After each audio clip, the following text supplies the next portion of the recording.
রবিবারের দুপুর হোক বা স্পেশাল কোনো আড্ডা, ঝরঝরে ফ্রাইড রাইসের সাথে নরম তুলতুলে চিকেন চাপ পাতে পড়লে আর কিছুই লাগে না।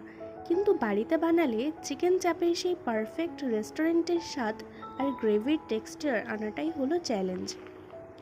আজকে আমি আপনাদের সাথে এমন কিছু সহজ সিক্রেট টিপস শেয়ার করব, যা ফলো করলে ঘরোয়া উপায়ে তৈরি হবে একদম উৎসবের আমেজ। নিউ অ্যান্ড ওল্ড কুকিং কর্নারে আপনাদেরকে স্বাগত জানাই। কোনো ঝামেলা ছাড়াই পারফেক্ট ম্যারিনেশন আর রান্নার সঠিক পদ্ধতি জানতে ভিডিওটা শেষ পর্যন্ত দেখুন। ভালো লাগলে চ্যানেলটি সাবস্ক্রাইব করে লাইক ও শেয়ার করতে ভুলবেন না কিন্তু। তাহলে চলুন ঝটপট রান্নাটা শুরু করা যাক। তো প্রথমেই আমি মিক্সিতে চাল মগজ বাটা আর কাজু বাদামের পেস্ট বানিয়ে নিয়েছি।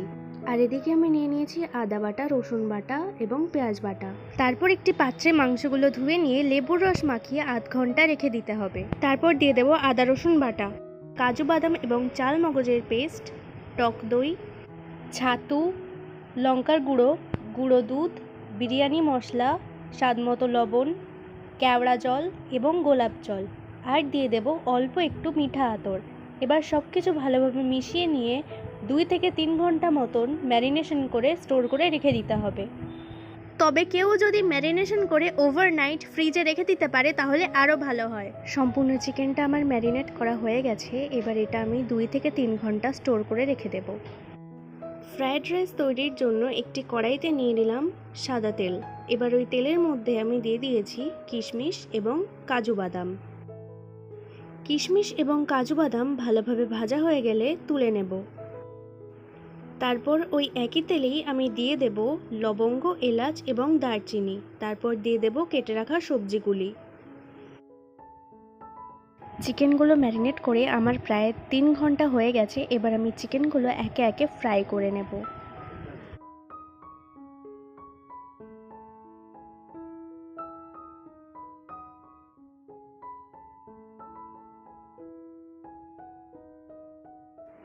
এদিকে সবজিগুলো একটু ভাজা ভাজা হয়ে এলে দিয়ে দিচ্ছি ভিজিয়ে রাখা চাল।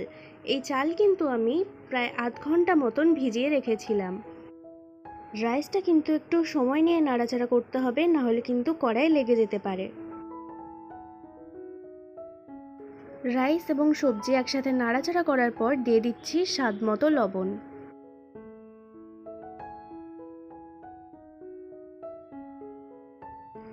তারপর দিয়ে দিলাম আগে থেকে ভেজে রাখা কাজু এবং কিশমিশ। এদিকে কিন্তু আমি চিকেন চাপের চিকেনগুলো ভালোভাবে ফ্রাই করে নিয়েছি। এবার এগুলো তুলে নেব।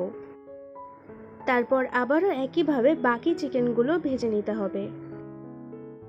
এরপর যে পাত্রে রাইস ভিজিয়ে রেখেছিলাম সেই পাত্রে রাইসের দ্বিগুণ পরিমাণ জল দিয়ে দেব। আর দিয়ে দেব চিনি এবং চেরা কাঁচা লঙ্কা। এরপর সব কিছু ভালোভাবে মিশিয়ে নিয়ে ঢেকে রেখে দেব। এদিকে চিকেন চাপের বাকি চিকেনগুলিও আমি একইভাবে ভেজে নিয়েছি। এবার এগুলো একে একে আমি তুলে নেব।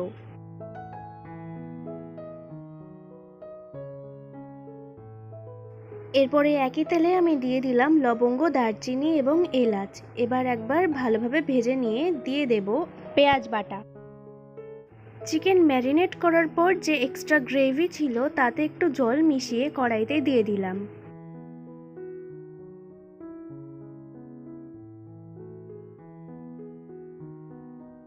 এদিকে রাইস দেখেই হয়তো আপনারা বুঝতে পারছেন যে কতটা হয়ে এসেছে।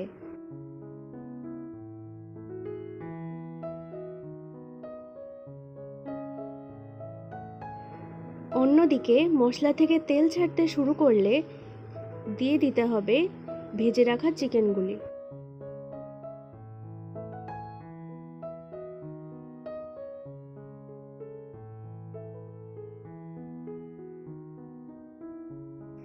চিকেন একটু নাড়াচাড়া করার পর দিয়ে দিতে হবে ঘি। তারপর ভালোভাবে কষিয়ে নিতে হবে। এখন লো ফ্লেমে রেখে চিকেনটাকে ভালোভাবে কষিয়ে নেব। এভাবে করলে দেখবেন এর নিজস্ব তেলেই সম্পূর্ণ চিকেন চাপটা রান্না হয়ে যাবে।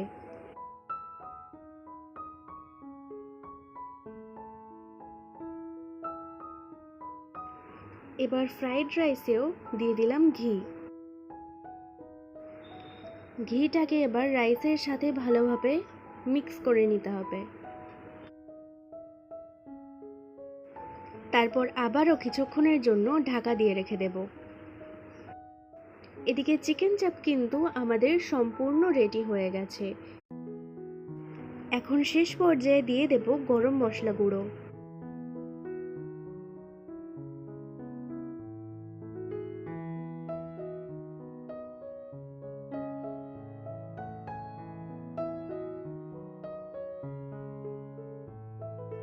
তৈরি হয়ে গেল আমাদের রেস্টুরেন্ট স্টাইলে চিকেন চাপ। এই চিকেন চাপ কিন্তু আপনারা রুমালি রুটি, ফ্রাইড রাইস, বিরিয়ানি সব কিছুর সাথেই খেতে পারেন। সবশেষে পরিবেশন করুন ঝরঝরে ফ্রাইড রাইস এবং রেস্টুরেন্ট স্টাইলে কিন্তু ঘরোয়া পদ্ধতিতে তৈরি মশলাদার চিকেন চাপ। আজকের এই রেসিপি আপনাদের কেমন লাগলো কমেন্ট করে জানাতে ভুলবেন না। ভিডিওটি ভালো লেগে থাকলে একটি লাইক অবশ্যই করবেন। চ্যানেলে নতুন হলে চ্যানেলটিকে সাবস্ক্রাইব করে পাশে থাকবেন। আজ তাহলে এত দূরই, দেখা হচ্ছে পরবর্তী ভিডিওতে। ধন্যবাদ।